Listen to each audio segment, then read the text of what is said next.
Hi, I'm Julie Wignall, author of The Extraordinary Power of Fireflies: How to Shine Your Light Brighter and Transform the World. And I am honored and delighted to be able to share a few minutes with you here. There's a certain enchantment in watching fireflies glow. As they dance among fields and forests, they draw our attention to their light rather than the darkness that surrounds them. We delight in the moment, amazed at the wonders of nature. Fireflies shine their light without asking permission, without looking for approval, without needing validation. This is how they communicate with the world and say, "I'm here." They shine because they were born with a light within them, and so were you. At our core, each and every one of us is light. Whether you call it your soul, your spirit, your chi, your source energy, at the core, we are light, pure light. And light is energy. Anytime you forget this, try rubbing your hands together. Feel the heat, the warmth. That's energy. That's your energy that you've created. That's your light. And just like you created warmth, you create the world you live in. You create it with your thoughts, your feelings, and your actions.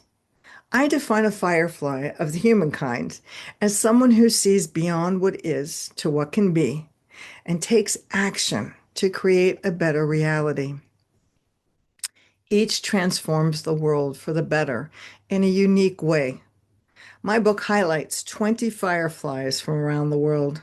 People like Ronnie Abergel, who created the Human Library, where you can check out a person instead of a book to learn about someone different than you. Lisa Gershwin, a world-renowned scientist who's not afraid to share her mental health struggles.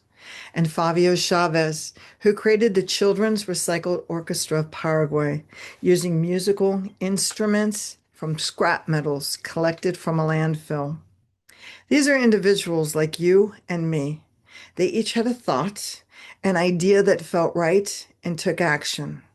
That doesn't mean they didn't face obstacles or difficulties, and it doesn't mean that they're perfect. Each one is still growing and evolving.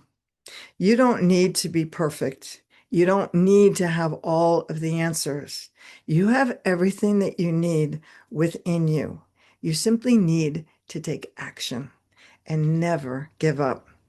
Whether you're an author, a writer, an artist, performer, entrepreneur, caretaker, the world needs you to shine your light, and it needs you now. We each have the great thoughts and ideas, and we have the passion and the feelings. But when it's time to take action, we run into trouble. We use excuses like, "I need more money," or "I need the right connections."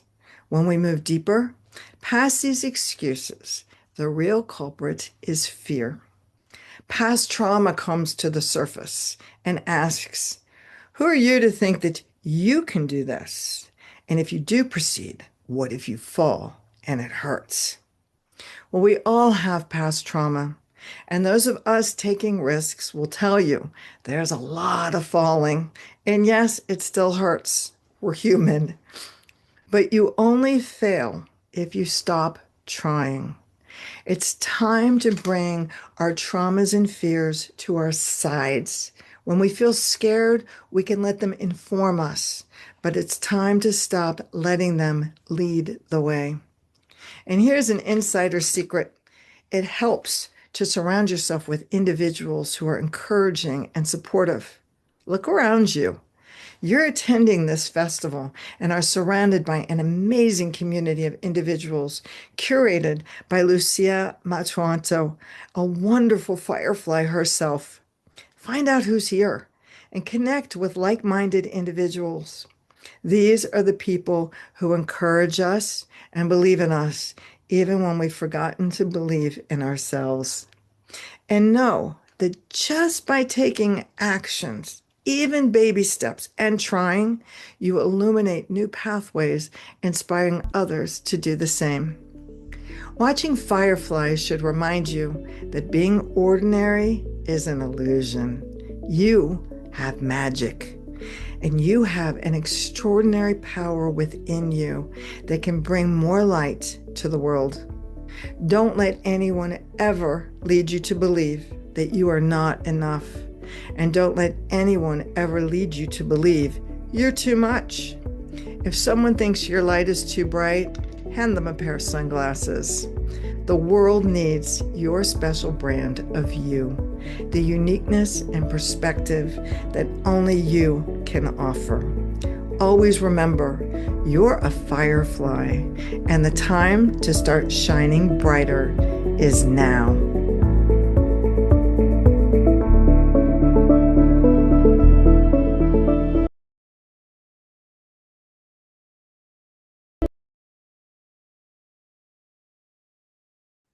Hello and welcome to the fourth edition of the RV Book Fair. I'm Lucia Matuonto, and I'm thrilled to be here with my wonderful co-host and dear friend, Pat Backley. Pat, it's our fourth book fair together. Can you imagine this? Could you imagine it would going to happen?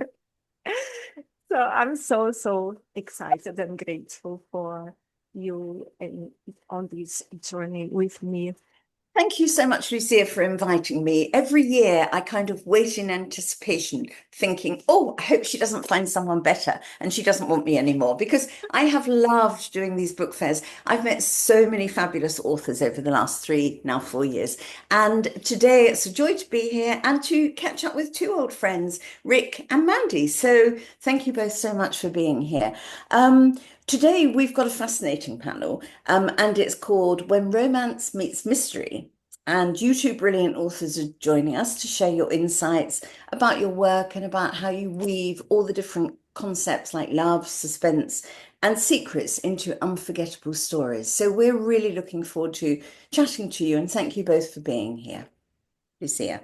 Oh, sorry, I should introduce you. We have Mandy Eve-Barnett, who is the author of Willow Tree Tears, and I suspect a few others. And Rick Incorvia, I remember last year asking if I was pronouncing that correctly. The author of Chasing Gwyn, and I think some others. So welcome both of you. Thank you very much. Thank you. Welcome both of you. So Thank you for having me. Mandy, let's begin with you ladies first. So could you tell us a little bit about yourself and what first inspired you to become a writer?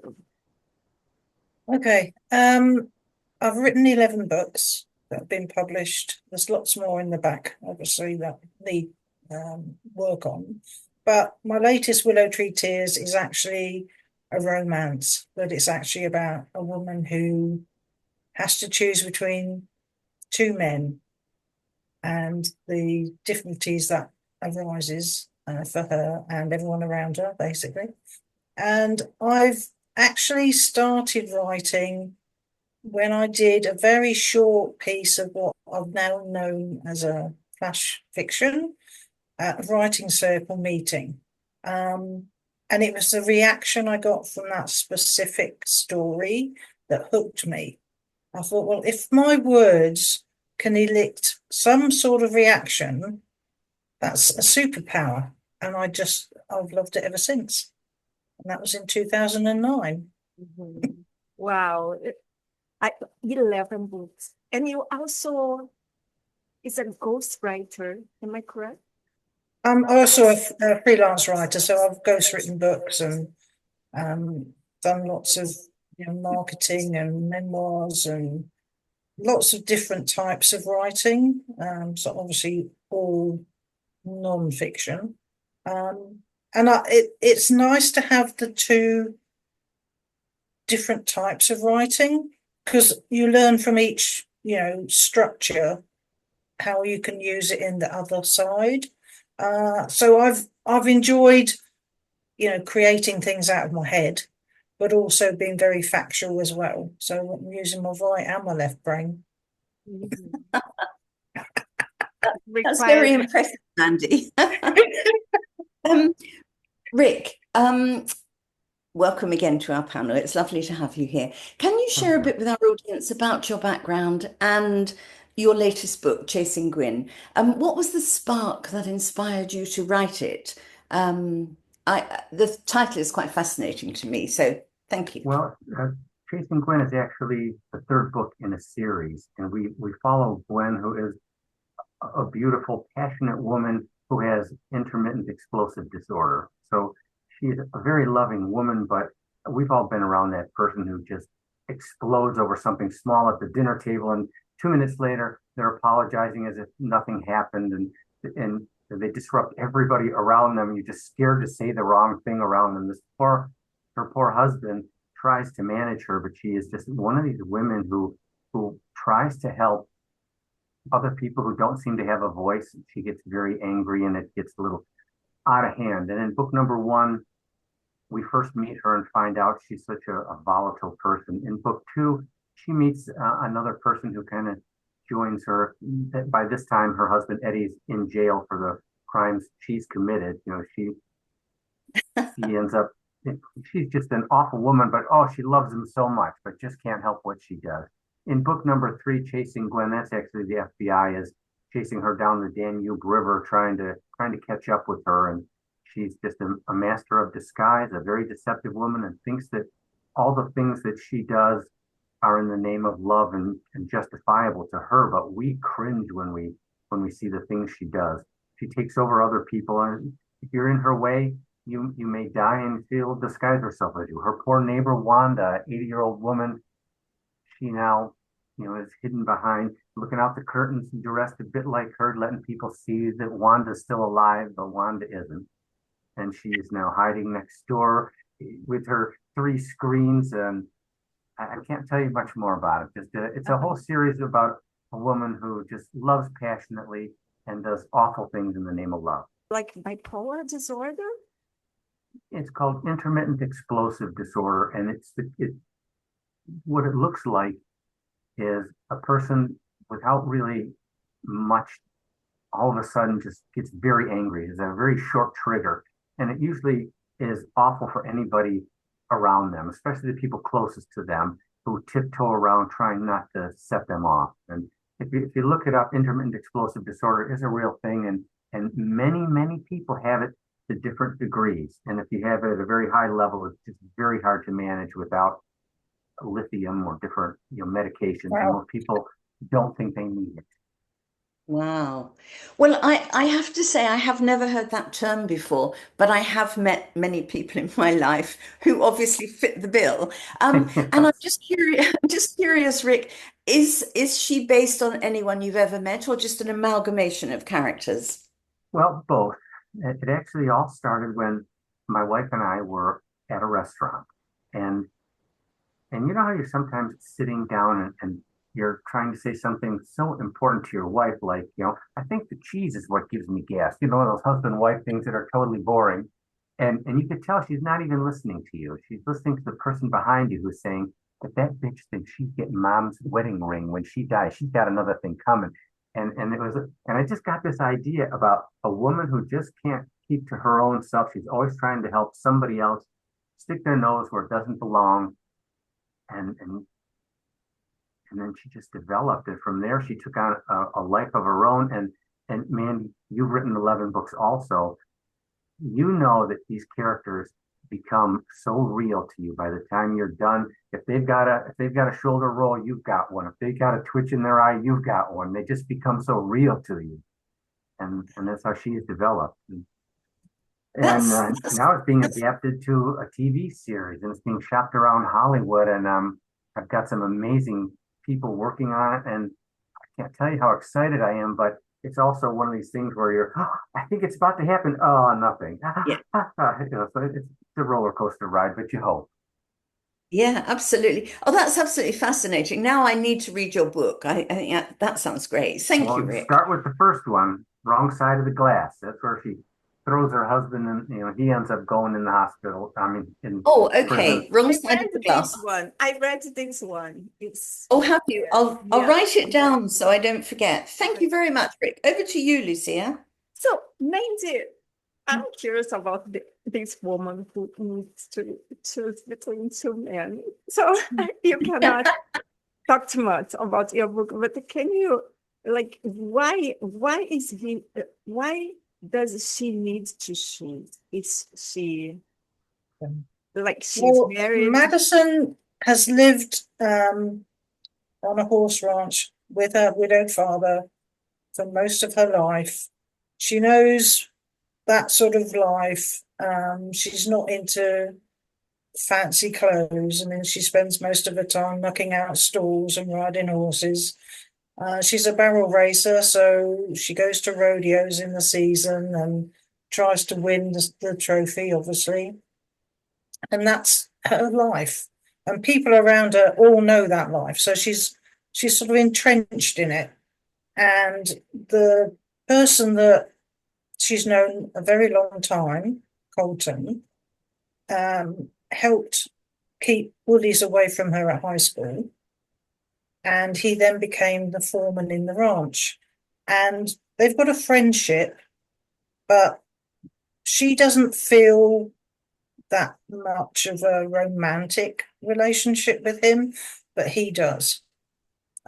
So there's sort of like a barrier between them on her side, but he's very keen. And then the last rodeo of the year, she wins the barrel racing championship, but she also bumps into someone who is so different to what she's used to. A, he's Italian. B, he's very, very good looking and very suave.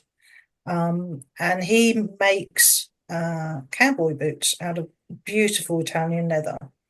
And there's just a spark. She thinks, what's going on? You know, he won't be interested in me. I can't be his type.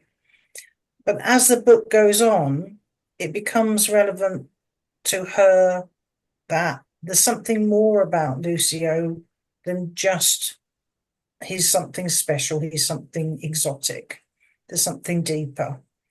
And then certain circumstances happen that make Colton more pushy and Lucio more attractive. Let's put it that way to her. And then there's a struggle, not just between Madison and the two men, but the two men, you know, because they're fighting for the same woman basically. But there's an undertone of Colton's agenda. Let's put it that way. He's got something that he wants. Yeah. Women are complaining that men are like ghosting them. So you have someone who can choose between two. That's great. I have a question for Mandy. We both have a character named Lucio. Is yours after Lucia? No, Lucio Calgaris I made up. It's just a made up name. It's based on a real person. I have a character in one of my books, Lucio Matuonto. It's very close to your name. Yes. Am I? That's all. In this book. Very cool. I picked it from your name. But I tried to go with a male name for that. I need to. And I thought you might have done the same thing, Mandy. The poor field ranch guy. I already feel for him. I've been that guy before. And Mandy, I have a very quick question for you. Your charming, handsome Italian gentleman, he's not based on Lucia's husband, Marco, is he? Because that sums him up beautifully. No, it's actually a movie star I follow. Oh, okay. Well, that could be Marco too. Fine. Oh, thank you, Mandy. That's great. Now, Rick, your next question, I think we virtually answered it in the previous one, but I will just read it to you and then we'll skip on to the following question. Okay. The question I was going to ask you is, Chasing Gwyn is such an intriguing title. Can you tell us about the main character and what kind of journey readers can expect from the story? I think we pretty much covered that in the last question, but is Gwyn the name of the lady? Yes, Gwen is the name of the woman who has intermittent explosive disorder, and she they've been closing in on her for a while now. She's very good at disguising herself, and she's finally decided she has to leave the United States, and she, books a tour as her neighbor Wanda, and she is on, going down the Danube River on a 12-day cruise, trying to find out, if I find something along the way where it strikes my fancy, that's where I'm going to stay. She doesn't realize that the FBI are very close behind, and now are trying to get onto the boat and identify her. And anyway, they're chasing Gwen, and she is just so smart and a little bit lucky too. And I can see by the sparkle in your eyes as you talk about the story that it's such a thrill as authors, isn't it? That we can just make up these worlds. We can put anything in we like, and we can make the absurd believable. And I also think that sometimes we don't realize until we reread it when we finish the book how much of our own experience we've put into the book, like trips down the Danube and this kind of thing. You don't just pluck those from fresh air, do you? They are something that you've experienced or read about or whatever. Taking that cruise. Yeah. Yeah, exactly. So I think that's why it makes books so fascinating when the author has put a lot of their own heart and soul into it, because that shines through. It's almost like hearing the author speak. Well, that's great, Rick. Thank you. Okay, well, we won't jump to the next question because we've managed to make a question out of that one. We did. Over to you, Lucia. Thank you. But I need to say something. We authors, we need to make a lot of research. And I was writing about heist, and I said, if the FBI or CIA come here and check my computer, for sure they will think I'm planning something. Yes. Yeah. And by the way, the Louvre Museum was robbed, and I was writing about a heist in the museum, so I hope they don't show up here. You're gonna check your house. Yeah. But in your defense, Lucia, you had already written your heist part of the book before the Louvre happened. So you're fine. You're fine. You can copyright that because you've got lots of proof that you wrote on the date you wrote it. Okay, your turn. So, Mandy, let's talk about Willow Three Tears. So, was it a personal memory or something else that inspires you to write this book? Well, as a sort of new Canadian, because obviously I'm English, basically, when I came to Canada, there was so much I needed to learn about the country, the culture, visit as many places as I could. And it's so different to England. So I wanted to sort of get entrenched in the life. And I'm lucky because a friend of mine and we do 5 or 6 road trips a year. And we pick a direction and that's the way we go. So I've seen rodeos, I've seen cowboys on ranches, and I'm just thinking, what is that life like? Like really, someone who has been born into it, who thinks this is normal, and they can't see life as anything different. Because generations have lived in this way, and you've got the hot summers and you've got the cold winters, and they've made a life and sustained themselves with that. And I think when I've seen, barrel racers doing the races at rodeos and how ranches are managed and all the animals are looked after, I just thought I need to put that in a book, and show how that life is fundamental to a lot of people in Canada, especially Alberta, where we have a lot of beef. I mean, Alberta's known for its beef, but I thought I don't want to do a cattle herd. I wanted to do something else that encouraged people to understand the life better. So that's why I chose barrel racing. And Cool Tools Ranch. So we can learn a little bit more also about Canada. Oh, absolutely. Yeah. Interesting. And do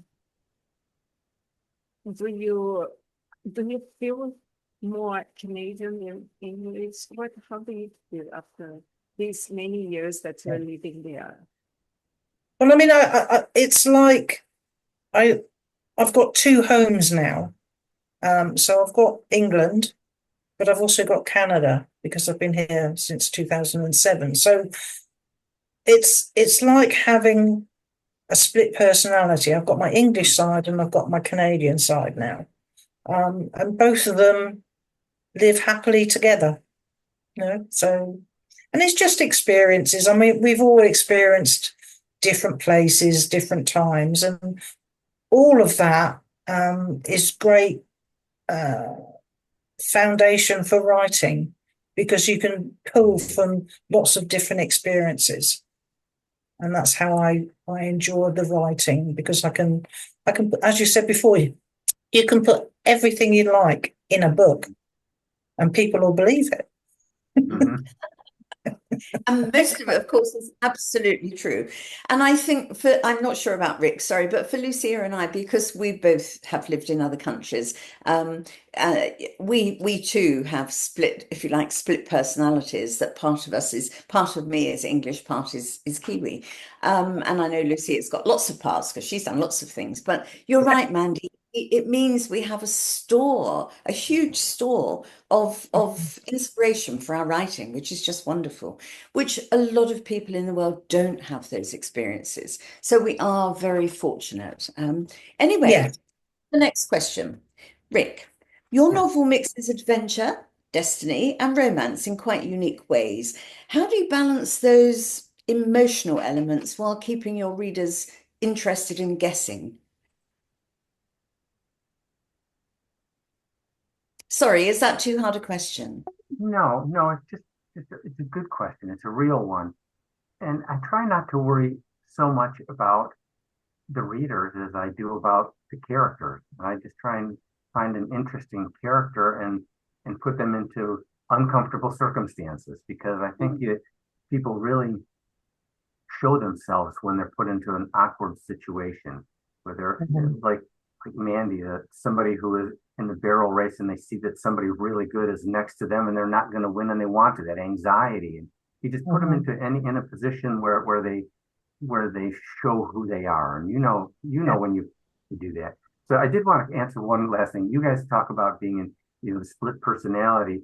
And the only way that I could relate to that is I was married for 10 years and then I remarried for 20 years.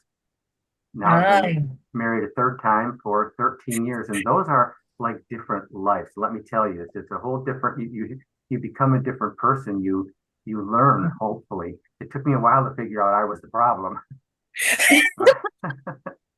But throughout each thing, you learn to become a different person, and you look back going, "Oh my gosh, that was a whole different life." So yeah, I can relate at least partially to that. Well, snap, Rick, because I've had two divorces and one long-term living relationship. So first one, 14 years, then a 4.5 years, then 26 years. So I understand exactly what you're saying. Yeah. Exactly. You become a different person and You do. Totally different. Yeah. Yeah. Over to you, Lucia. Thank you, Rick, for that answer. And I know Rick loves traveling and you've been traveling a lot, Rick. So I'm sure you're getting a lot of stories to tell. You have more, maybe 20 books or more to write. Yeah. I'm open, but I seem to be leaning a lot more towards the Hollywood bit right now. I've been connected to some really cool people right now who are asking me to do all my books, and Wow. there's I mean the trilogy, and then they want which is the one, the Traveler's Bestseller and Bobby's Cab, and they're starting to they've read all my books and they seem to know them better than I do now, and I'm getting very excited, and I feel bad because I all of a sudden have stopped writing books and I'm writing screenplays, but I don't know. Hopefully. Yes, I mean that's a completely different skill set, isn't it, to write a screenplay than a book. That's so exciting, Rick. You're downplaying it very much, but actually it's huge. It's the kind of thing that all authors dream of. So don't downplay it. Just be very excited, even if you're just excited in our company and are very cool out in the outside world. We I'm want to jumping share out of your. my seat. I got to tell you, I really am. I am trying to play it down, but yeah, I'm really excited, and I just keep getting introduced to more and more names, and I'm learning how to play the game, and I'm learning how to write screenplays. They're not the same as writing a book. And I No. wrote it the first one, and they said, this is a book. This isn't a play. This is I want to hear conversations. And anyway, it was quite the learning process, and it's just Yeah. a whole different game, but it's just as thrilling. I'm really liking it. Mhm. Mm. Excellent. That's very exciting. I will look for, sorry, Mandy, I interrupted. I will look forward, Rick, to interviewing you on the book fair next year when you're talking about when you're going to be on the big screen, and then we can get truly excited, can't we? Yeah. Come Yeah. back, come back, Rick. Yes, don't desert us just because you get really into the big time, okay? Oh, I promise. Okay, great. Good, I could good. listen to you three women all day. I mean, just your voice for one, but you sound so worldly to me because, like you said, I've spent my most of my life here in the United States. Mm. Just your accents are fun for me. Oh, Next book, those accents are in. So, Mandy, mm. I have a question for you because you write across multiple genres, Mhm. but romance and mystery seem to be at the heart of your work. Am I correct? Because I was reading more about you and I say I think she's more into romance and mystery. Is that correct? And what Yeah. makes those themes so compelling to you? Well, I think that as a writer, I like experimenting anyway. I like different genres and age groups and everything like that, just to see if I can do it. But over the 18 years that I've been, publishing, I've found that I'm drawn to all types of love. I mean, yes, romance is the main one that people read about, but I think that everybody within their life has some sort of core love that is important to them. And how we get it has lots of what ifs in it. So, from your first love, when you think this is it and it's not, to one that's sustainable, that is solid. There's a variant in between both of those. So I look at the what ifs, what if those people meet or what if they don't? What if one loves and the other doesn't? So there's a lot of experience of people knowing what they need from a partner, but also things that they didn't realize they needed. And I think that makes the mystery within the romance so compelling because you may think, well, this is the type of person I do love, but they might be the wrong type of person. And it takes you a long time to figure that out. You have to mature, have more life experience. And I think that's the core of a romance that has, mysterious connections that you feel, this is my best friend and they've been my best friend forever. And then you realize down the line that best friend was probably the better partner than the one you fell for, right? So there's a lot of what ifs in romance because if they bumped into each other, that was their meet cute. But if they never did at that point, and Maybe they then got that 5 years down the close. line, they met up again and think, did we meet before? So I think that's how you can create the story because it's compelling to think if that instant hadn't happened, they wouldn't be together.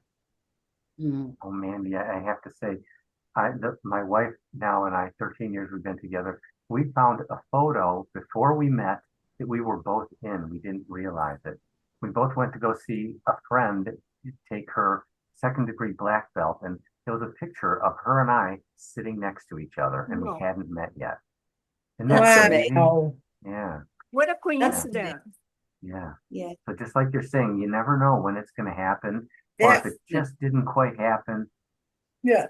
I love hearing people's backstories. I've just been away for a week. I've got a friend who's going through chemo, and she had something on her bucket list she wanted to do. She didn't want to do it on her own. So she said, would I go with her?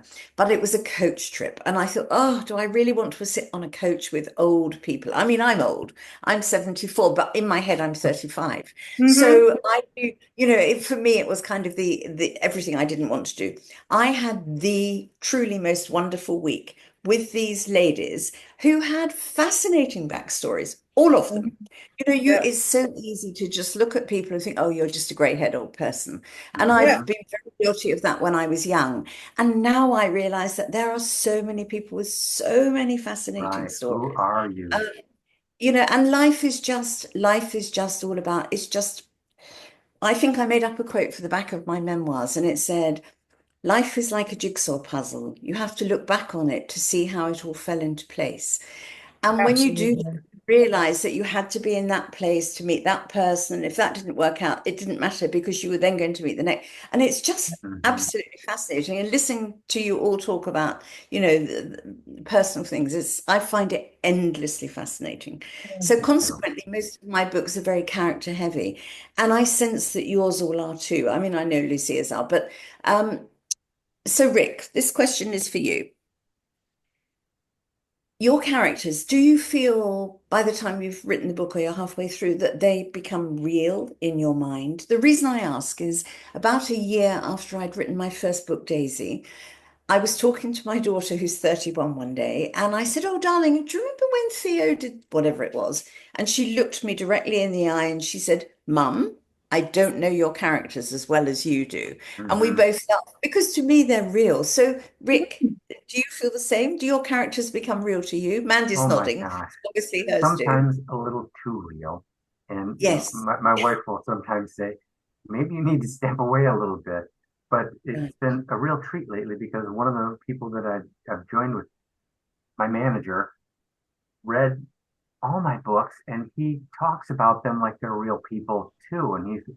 And I'm just so enamored by somebody else. I mean, it's hard to get anybody to read your book more than once, but here's Yes. somebody who's turning it into screenplays and he knows all about them. He says things like, well, Gwen would never, blah, blah, blah, blah, something. And I'm like, it's like he knows her too. So yeah, very, very real.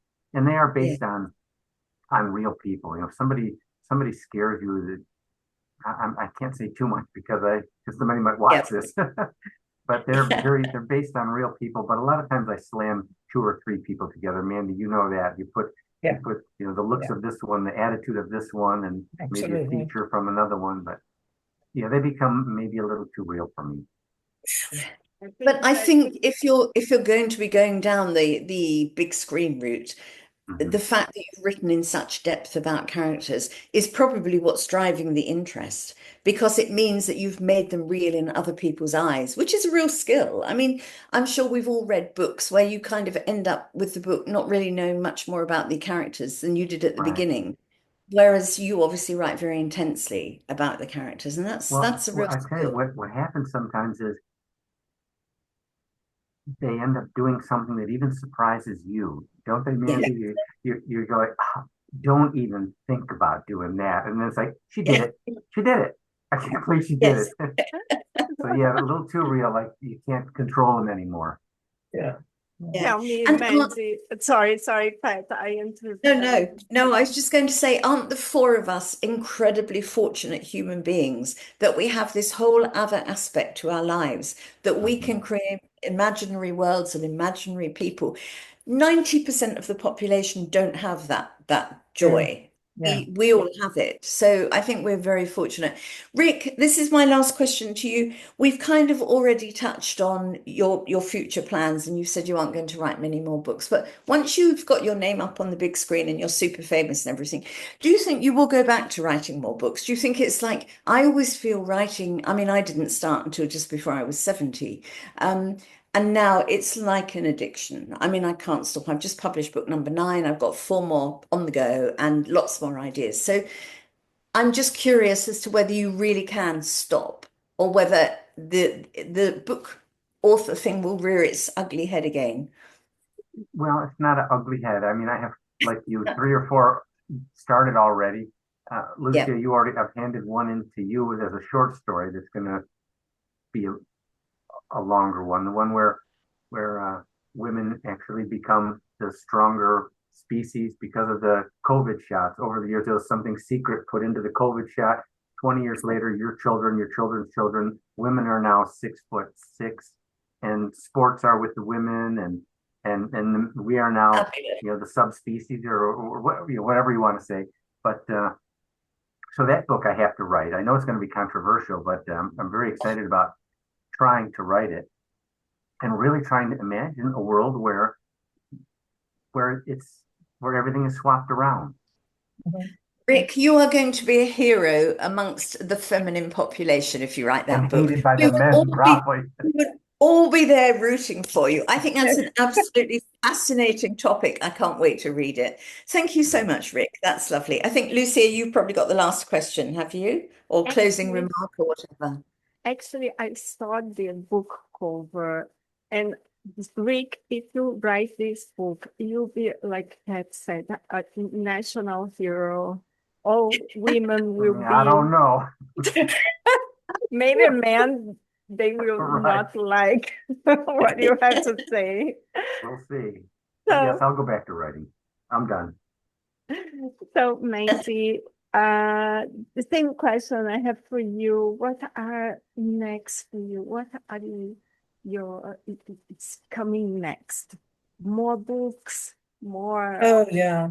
Well, I mean, the thing is, my brain works on multiple things all the time. I've got characters in here, saying I'm more important than they are, and they're more important. Yeah. So, I've got sort of 9 books that are in various drafts, on the back burner. But then this bright, shiny idea comes up, and it's like, let's write that one first. So at the moment, I'm writing a very spicy romance, which people need to be very open-minded when they read it. Mhm. And it's set in Istanbul, in Turkey. So I'm and impressed. I enjoy both of the characters. They've got in my head they've got these incredible backstories, and that's why their personality is the way it is. And I'm really enjoying writing about them. I've got several beta readers going through. I think it's the 4th draft, so we'll see what they come back with. Mandy, is your mother still alive? That's just what I Is was your going to mother say. still alive? No? Mine was when I wrote my second book, which was quite spicy. And Yeah. she read it and she's, oh my God, he's writing sex stories. Yeah. Well, I'm very lucky because both my parents were very open-minded. So if they were still alive, they'd be fine with it. Okay. But I know absolutely my son won't be reading it. Right. So you go, Mother. Yeah, I know okay. mine No, started sorry. and said, Yeah. Yeah. But I mean, I think my other child will be, yeah, okay, Mum. Yeah. So they'll be fine with it, but there's no way I could let my son read it. Yeah. No, That's I so wouldn't funny. do.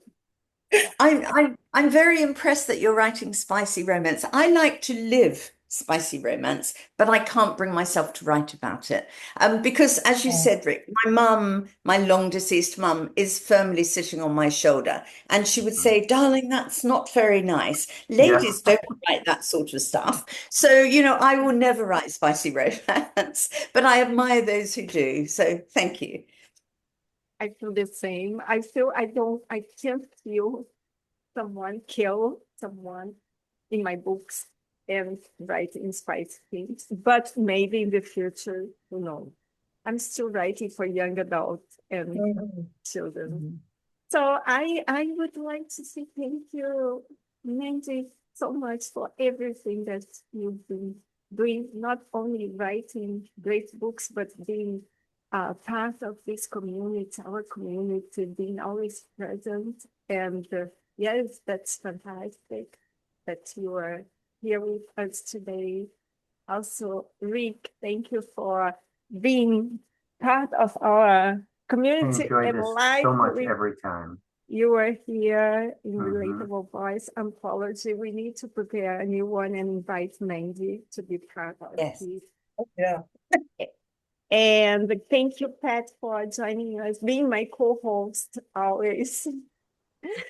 I always say that Pat is the life of the party. She's always bringing good stories for us. And your books reminds us that love and mystery truly make a powerful combination. And to our audience, thank you for joining us. You can find Mandy's Willow Three Tears at mandyeve-barnett.com Yeah. and Rick's Chasing Green at authorrickincorvia.com. Don't worry, they will be featured in the Relatable Voice magazine in December, and you'll be able to see their books, their bio, and of course their website and social media. So, Pat, you want to say something? Yes, I just want to say thank you so much for inviting me again to co-host this. And thank you to Mandy and Rick. It's been an absolute joy chatting with you again. And I look forward to seeing you next year and hearing about all your new books and your new adventures. And Yay. thank you all very much. Thank you. Thank you. Mandy? Thank you for having me. I've really enjoyed it. Me too. Yes, thank you. Thank you so much. And yes, I hope I can see you again soon. Let's try to connect again somehow. And thank you for listening and seeing us here at Untouched with Lucia by wordauthors.com.